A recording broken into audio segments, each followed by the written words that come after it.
جو tax collection करनी थी उसमें हुकूमत को बहुत बड़ा खसारा हुआ है, जो 386 अरब रुपए का है। अगर आप इसको डॉलर्स के अंदर कन्वर्ट करें तो 1.4 अरब डॉलर्स का खसारा है जो पाकिस्तान को है। जो टारगेट पूरा करना था, आईएमएफ के साथ जो वादा किया हुआ था, वो टारगेट पूरा नहीं हो पा रहा, बल्कि पाकिस्तान उस टारगेट से 1.4 अरब डॉलर पीछे है। तो अब आईएमएफ के साथ दोबारा बैठना पड़ेगा आने वाले कुछ अरसे के अंदर, और आईएमएफ की सपोर्ट हासिल करने के लिए पीछे जो बाइडन इंतजामिया की पहले जैसी सपोर्ट मौजूद नहीं होगी। यहां पे शहबाज राणा साहब ने भी एक खबर दी है, ये भी बड़ी अहम खबर है। शहबाज राणा साहब की खबर के मुताबिक माशी बेहतरी के लिए हुकूमत ने जो दावे किए थे वो दावे पूरे नहीं हो सके। रवां माली साल की पहली समाही में सिर्फ 0.92% की शरह से तरक्की हो सकी है, यानी ये सिर्फ तरक्की जो है वो बहुत कम शरह से हुई है। जो हुकूमत का टारगेट था वहां तरक्की के हवाले से भी पूरा नहीं हुआ, जबकि सनती शोबे में तरक्की मनफी रिकॉर्ड की गई है। तो हुकूमत मुआशी मैदान के अंदर लगातार नाकाम होती चली जा रही है। अदनान आदिल साहब के 3 ट्वीट्स हैं, मैं आपके सामने रखना चाहता हूं। सीनियर जर्नलिस्ट हैं और उन्होंने जो तहकीकात की हैं वो मैं आपके साथ शेयर कर देता हूं। अदनान आदिल साहब तीनों ट्वीट्स के अंदर कुछ ऐसी चीजें बता रहे हैं जो तवज्जो तलब है। एक, उन्होंने कहा कि नेपरा की अपनी रिपोर्ट के मुताबिक बिजली की पैदावार की असल कीमत 7 रुपए 62 पैसे फी यूनिट है। डिस्ट्रीब्यूशन कंपनीज मार्जिन 3 रुपए 10 पैसे है फी यूनिट, और ट्रांसमिशन चार्जेस 1 रुपए 37 पैसे फी यूनिट है। यानी बाकी सब टैक्सेस ताकि, और जो बाकी पैसे लिए जा रहे हैं ना, यानी ये टोटल पैसे सारे अगर आप इकट्ठे कर लें तो ये 12 रुपए से कम बनते हैं फी यूनिट लागत। लेकिन जो बाकी पैसे लिए जा रहे हैं, पाकिस्तान में लोगों को 60 रुपए का यूनिट भी पड़ रहा है, 50 रुपए का यूनिट भी पड़ रहा है। तो ये जो बाकी इजाफी पैसा है ये सारा का सारा हुकूमत की जेब में डाल रहा है। एक और ट्वीट में उन्होंने बताया कि नेपरा की सालाना रिपोर्ट के मुताबिक साल 2023 और 2024 में बिजली सारिफीन ने 33.88% बिजली इस्तेमाल की है, यानी सिर्फ 33% तकरीबन बिजली इस्तेमाल की है। बाकी जो 66 या 67% बिजली है वो इस्तेमाल नहीं हुई, लेकिन उसका बिल जो है वो सारिफीन ने अदा किया है। यानी आपने 1 यूनिट इस्तेमाल किया और आपने 3 यूनिट के पैसे दिए। ये पाकिस्तान के साथ किया गया, और ये सारा नतीजा है 2013 में जो नवाज शरीफ और शहबाज शरीफ ने एक घिनौना खेल शुरू किया था इस किस्म के पावर प्लांट लगाने का, जिनमें बहुत बड़े बड़े मुबैना तौर पे कमीशन थे, वो हमारे गले पड़ गए आकर, क्योंकि इन्होंने अपने फायदे के लिए उस वक्त बहुत सारे पावर प्लांट लगा दिए थे। बहुत सारे ऐसे लोगों को फायदा तो मिल गया था जिन्होंने अपने पावर प्लांट लगाए और उससे बेशुमार पैसा बनाया, लेकिन पाकिस्तान को उसका नुकसान हुआ।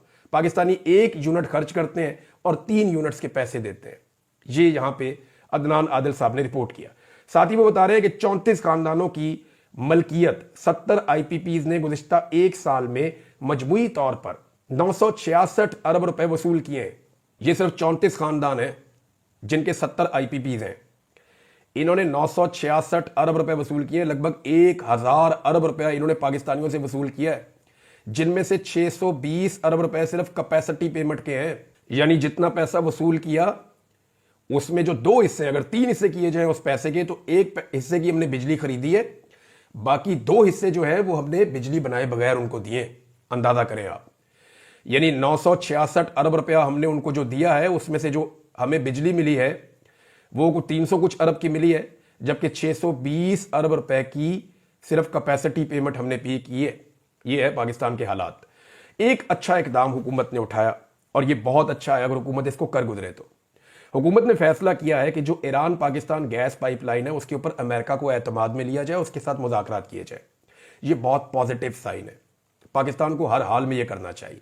अगर ये हुकूमत ये कर जाए तो ये इसका एक बहुत बड़ा कदम होगा, ये बहुत बड़ी कामयाबी होगी। हुकूमत ने दुरुस्त सिमत में ये कदम उठाया, क्योंकि देखिए पाकिस्तान में जो गैस की कीमत है वो अगर आप गुज़िश्ता कुछ अरसे की बात करें तो 850% बढ़ी है।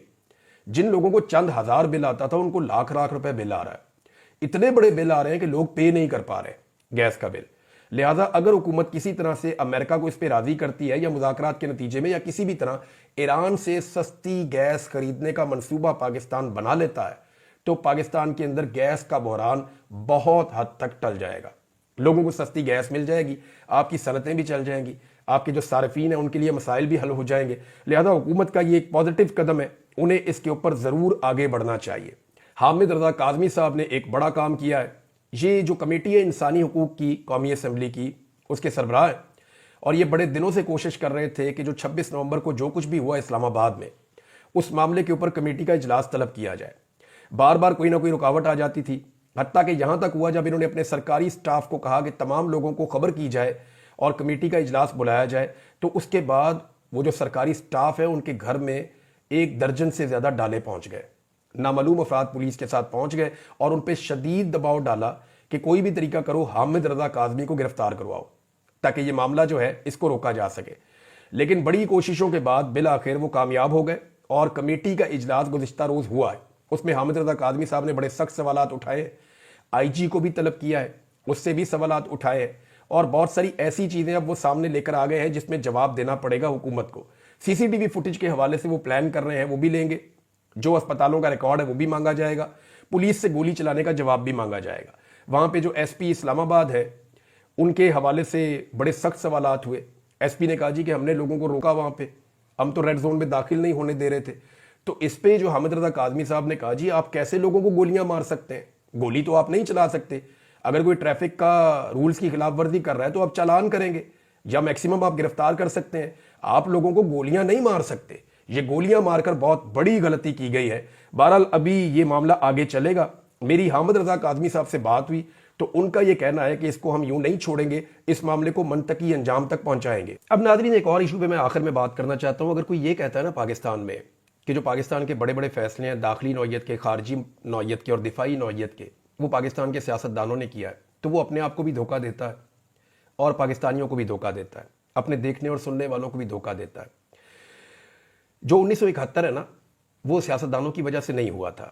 افغان جہاد ڈالروں کی عوض جو کیا گیا تھا وہ سیاستدانوں کا فیصلہ نہیں تھا۔ امریکی وار اینڈ ٹیرر کا حصہ بننا پاکستان کی جانب سے یہ سیاستدانوں کا فیصلہ نہیں تھا۔ جتنے پاکستان میں ملٹری آپریشنز ہوئے ہیں وہ سیاستدانوں نے پلان نہیں کیے۔ دہشت گردوں سے مذاکرات سیاستدانوں کے فیصلے کے مطابق نہیں ہوئے۔ ٹی ٹی پی سے مذاکرات صرف عمران خان کا فیصلہ کیسے ہو سکتا ہے؟ خارجہ اور داخلہ پالیسیاں سیاسی حکومتوں کو بنانا چاہیے، لیکن یہ پاکستان میں سیاسی حکومتیں نہیں بناتی۔ پاکستان میں گزشتہ 70 سالوں سے 4 مارشل لا لگے، اور اس کے علاوہ ملک کے تمام بڑے فیصلے جمہوری ادوار یا آپ کہہ لیں کہ سو کالڈ جمہوری ادوار میں بھی اسٹیبلشمنٹ نے ہی کیے ہیں۔ کبھی ملبہ نواز شریف پہ پڑ جاتا ہے، کبھی بھٹو پہ پڑ جاتا ہے، کبھی بے نظیر پہ پڑ جاتا ہے، کبھی کسی اور پر ڈال دیا جاتا ہے، اور آج یہ ملبہ عمران خان پہ ڈالا جا رہا ہے۔ فیصلہ کرنے والے اسٹیبلشمنٹ کے کردار ہمیشہ بری الذمہ ہو جاتے ہیں، کبھی انہیں ان کی حرکات کی وجہ سے کٹہرے میں کھڑا نہیں کیا گیا۔ جب بھی کوئی سیاستدان انکار کرتا ہے نا تو اس کے خلاف گیم ہو جاتی ہے۔ جیسے آپ کو یاد ہوگا قائد اعظم کے ساتھ کیا ہوا، فاطمہ جناح کے ساتھ کیا ہوا، لیاقت علی خان کے ساتھ کیا ہوا، ذوالفقار علی بھٹو کے ساتھ کیا ہوا، دیگر اور بہت سارے سیاستدان ہیں، بے نظیر بھٹو کے ساتھ کیا ہوا، اور فائنلی عمران خان صاحب کے ساتھ کیا ہوا۔ کچھ سیاستدانوں کو اس کھیل کی سمجھ آ گئی ہے، اب وہ اسٹیبلشمنٹ کے ساتھ کچھ لو اور کچھ دو کا کھیل کھیلتے ہیں، جیسے میاں نواز شریف ہے، جیسے فضل الرحمان صاحب ہیں، جیسے زرداری صاحب ہیں۔ تو ان کو ڈیلنگ کرنی آ گئی ہے، انہیں پتا چل گیا کہ ان کے ساتھ ڈیلنگ کرو، کچھ ان کو بلیک میل کرو، کچھ ان سے بلیک میل ہو جاؤ، تو کچھ لے اور دے کر اقتدار کا حصہ بنے رہے۔ تو ناظرین اب تک کے لیے اتنا ہی، اپنا خیال رکھیے گا، اپنے اس چینل کا بھی۔ اللہ حافظ۔